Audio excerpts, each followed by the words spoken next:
به نام خدای حال خوب و خدایی که بالقوه این توان و انرژی رو در درون ما گذاشته و نهفته است تا بتونیم اونو کشفش بکنیم و به حال خوب برسیم. مدتی هستش که توفیق اینو دارم و خداوند رو شکر میکنم که در پیج و کانال یوتیوب و همینطور کانال تلگرامی دارم در رابطه با مهارت‌های سلف کوچینگ و خود مربیگری صحبت میکنم. تقریبا میشه گفت 20 روز پیش بود که در پیج اینستاگرامم یه پستی رو گذاشتم و توضیح دادم که من مهدی حدادی لایف کوچ و بیزنس کوچ با توجه به تخصصی که در دو زمینه دارم، روانشناسی و کوچینگ که به زمینه لایف کوچینگ و بیزنس کوچینگ مربوط میشه، قراره که در 3 مقوله برای شما عزیزان تولید محتوا داشته باشم تا بتونم تجربیات زیسته خودم که باهاش زندگی کردم و مهارت‌هایی که کسب کردم در دانشگاه و کلاس‌های مهارتی و دوره‌های متفاوت ایرانی و خارجی، این تجربه و این مهارت رو به شما دوستان عزیز هم انتقال بدم و قراره که در 3 زمینه همینطور که توضیح دادم، مهارت سلف کوچینگ، مهارت لایف کوچینگ و بیزنس کوچینگ که با تکنیک SLB قراره که در کنار شما عزیزان باشم، به شما عزیزان آموزش بدم تا هممون به حال خوب برسیم. من یه بجی رو دارم همیشه روی سینه کتم یا یقه کتم میزنم که حال خوب کار خوب. خیلی از افراد وقتی که منو میبینن بدونی که با من صحبتی داشته باشن همین بج رو میبینن و حال خوب کار خوب رو با صدای بلند میخونن، اون احساس اولیه، اون انتقال انرژی اولیه رو از من خدا رو شکر دریافت میکنن و اینو من انتقال میدن و از این بابت من خیلی خوشحالم که کلمه مقدس حال خوب و کار خوب که برگرفته از انرژی خداوندی هستش که در درون تک تک ما نهفته شده، اونو بتونیم بکشیمش بیرون، باهاش زندگی بکنیم، نه اینکه صرفاً زنده باشیم. یک زندگی برای خودمون بسازیم با دستان پرقدرت خودمون، با ذهنیت فعال و مثبت خودمون، با فعالیت‌های روزمره و مهارت‌های ثروت‌ساز. قراره که 21 پست در پیج اینستاگرامم بارگذاری بکنم و در رابطه با سلف کوچینگ صحبت کنم. بعد از اون میپردازیم به مهارت لایف کوچینگ که اونم 21 قسمته و بعدش قراره که به بیزنس کوچینگ بپردازیم. چرا ما ابتدا به سلف کوچینگ پرداختیم؟ ببینید دوستان، یک مثال براتون میزنم. یک سال میخوایم بسازیم توسط یه سری از مهندسین، معماران، کارشناسان مرتبط اومدن که یک برج 10 طبقه رو بسازن. آیا به نظر شما کافیه که ستونها و متریال و مصالح رو بیارن بذارن رو کف زمین و کار کنن برن بالا؟ قطعا خیر. از هر کسی بپرسی اون چیزی که تجربه کردیم و دیدیم میگن که پس پی و فونداسیون این ساختمون چیه؟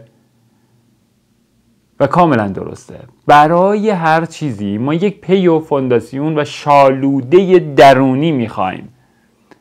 یا یک درختی که میوه های خوشمزه به ما میده ناشی از یک ریشه درست و قوی هستش که زیر خاک هستش.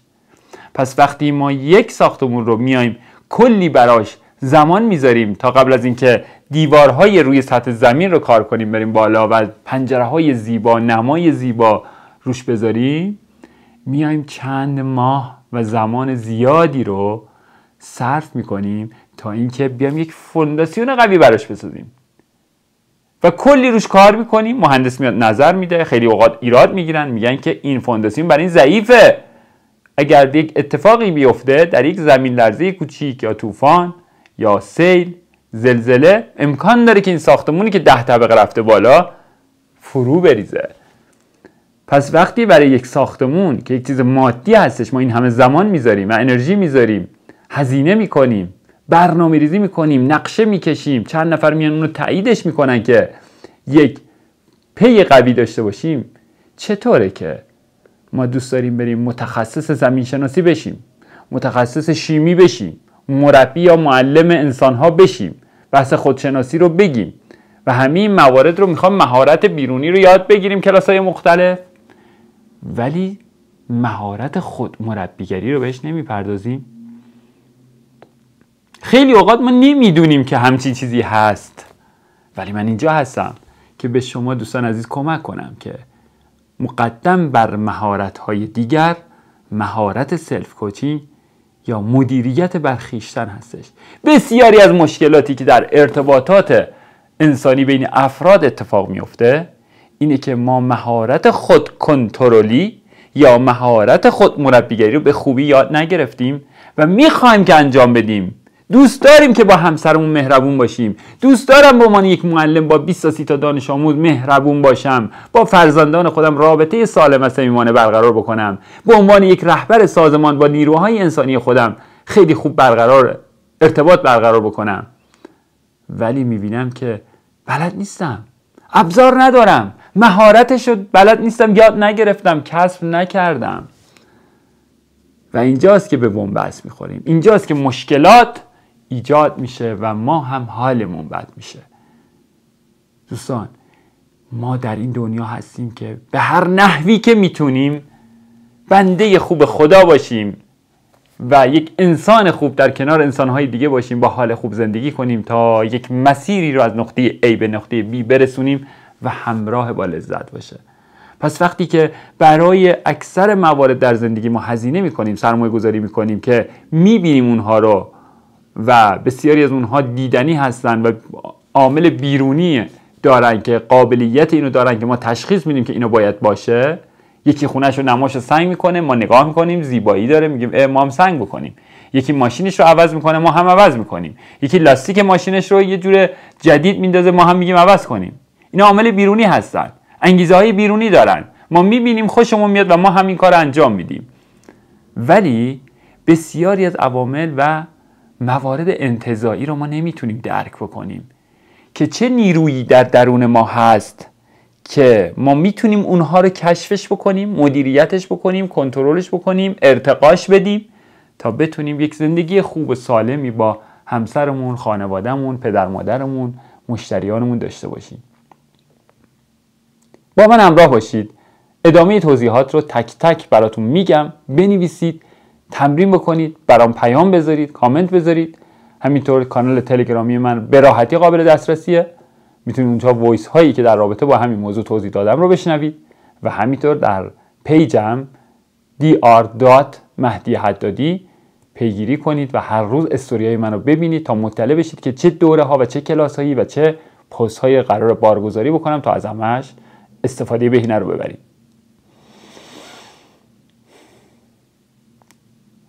بله، در قسمت دوم قراره که در رابطه با حداقل 4 مورد اینجا توضیح میدم که یک مقدار با مهارت و دنیای سلف کوچینگ آشنا بشیم که ببینیم این چیه.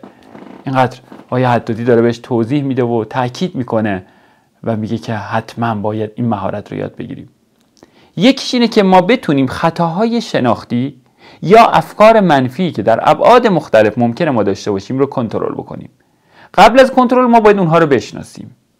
وقتی که ما فهمیدیم که در ذهنیت ما و در نگرش و نگاه ما ممکنه که در ارتباط با سایر افراد در رابطه با یک سری مسائل ما قضاوت داشته باشیم، به صورت قانون همه یا هیچ یا تفکر سیاه سفیدی نظارت بکنیم و نظر بدیم، یا فیلترهای منفی داشته باشیم یا فیلترهای مثبت داشته باشیم، یا اغراق بکنیم در بعضی از موارد که احساسات ما رو میتونه تحت شعاع قرار بده و موارد دیگر، بهش میگن خطاهای شناختی.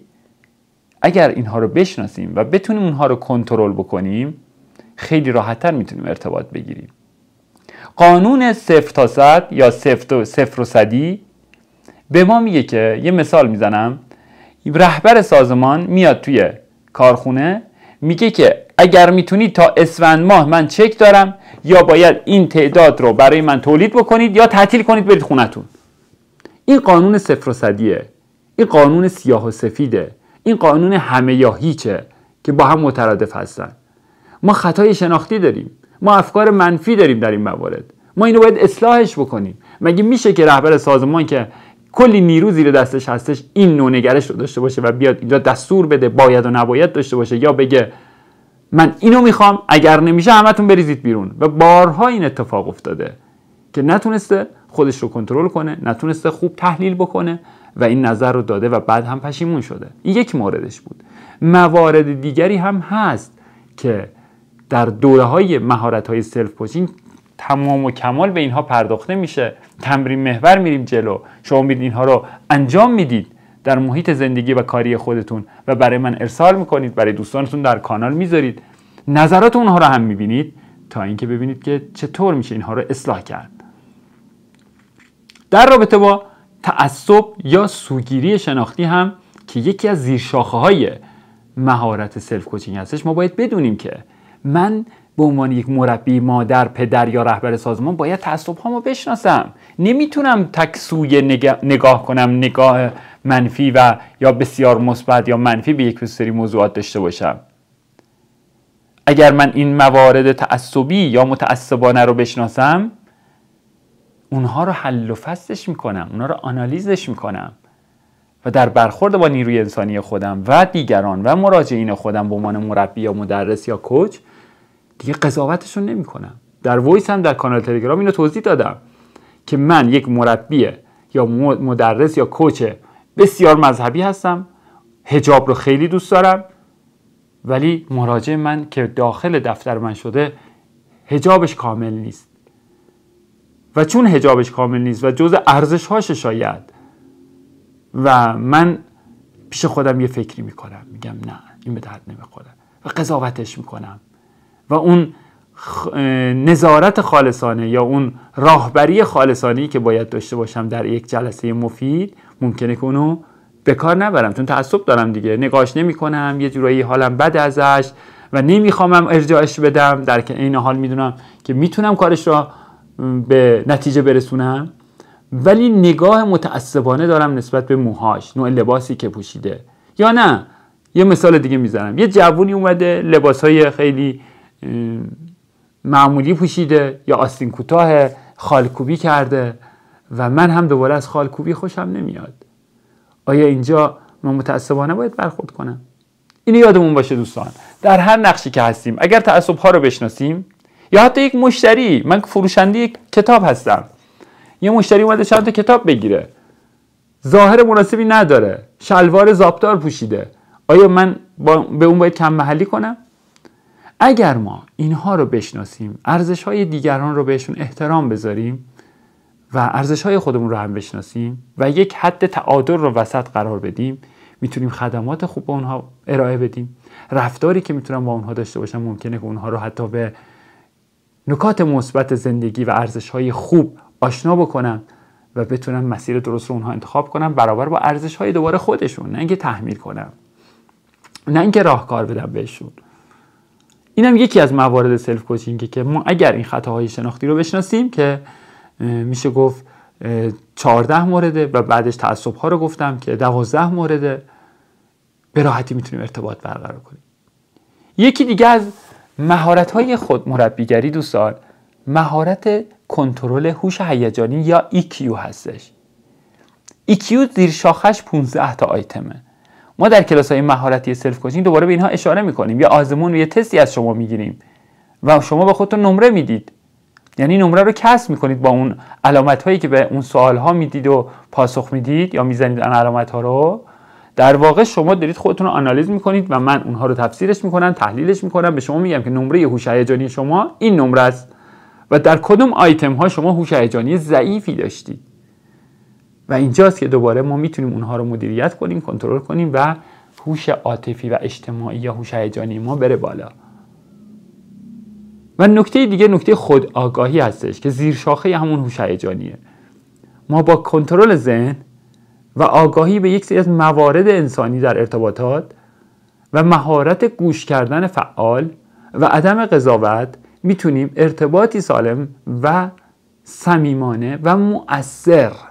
ببینید، ارتباط باید مؤثر باشه، ارتباط باید دو طرفه باشه.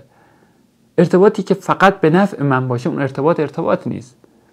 ارتباط مثل یک جاده دو طرفه است که اول باید سود برسونم، بعد انتظار سود داشته باشم و در این سود رسوندنه و سود گرفتنه یک سری مهارت ها هست که اگر اونها رو ما رعایت بکنیم این ارتباطه طولانی مدت و مداوم خواهد بود و نتیجه خوبی خواهد داد. پس از شما میخوام که برای رشد مهارت‌های سلف کوچینگ خودتون حتما این کانال رو دنبال بکنید. من مهدی حدادی هستم، مدرس تخصصی مهارت‌های کوچینگ به صورت فردی و سازمانی، دانش آموخته روانشناسی عمومی و دکترای کسب و کار و همینطور دانش آموخته لیدرشپ کوچینگ از مؤسسه دستینیشن کانادا و همینطور دانش آموخته کوآکتیو کوچینگ از مؤسسه ویدان دکتر عبانی عزیز. بسیار خوشحالم که به صحبت‌های من گوش کردید. با من همراه باشید تا در ویدیوها و پست‌های بعدی نکات جدید سلف کوچینگ رو خواهم آموخت.